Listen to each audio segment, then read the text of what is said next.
Pothireddypadu lift irrigation ప్రాజెక్టుపై YCP ఉద్యమానికి సిద్ధమైంది.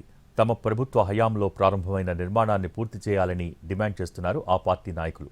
ఇవాళ రైతులతో కలిసి నిరసన ప్రదర్శన నిర్వహించనుంది వైసీపీ.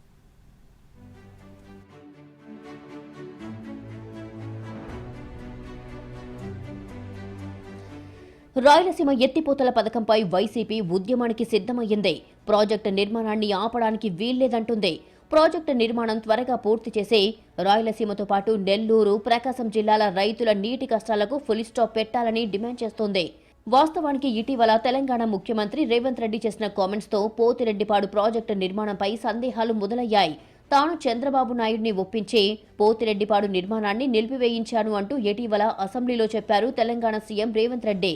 దీంతో రాయలసీమతో పాటు నెల్లూరు, ప్రకాశం జిల్లాల రైతుల్లో ఆందోళన మొదలయ్యింది. ప్రాజెక్టు నిర్మాణాన్ని ఆపొద్దంటూ వైసీపీ నేతృత్వంలో ఆందోళనకు దిగుతున్నారు. అంతేకాదు, పోతిరెడ్డిపాడు ప్రాజెక్టుపై కూటమి ప్రభుత్వ వైఖరిని బయటపెట్టాలని డిమాండ్ చేస్తున్నారు రైతులు. తెలంగాణ సీఎంతో ఒప్పందం కుదుర్చుకోకపోతే చంద్రబాబు ఎందుకు ఖండించలేదని ప్రశ్నిస్తున్నారు. పోతిరెడ్డిపాడు హెడ్ రెగ్యులేటర్ వద్ద ఇవాళ భారీ నిరసన ప్రదర్శన నిర్వహిస్తుంది వైసీపీ. తర్వాత బహిరంగ సభ జరుగుతుంది. ఈ కార్యక్రమానికి 6 జిల్లాల నుంచి రైతులతో పాటు వైసీపీ నేతలు, కార్యకర్తలు హాజరు కానున్నారు.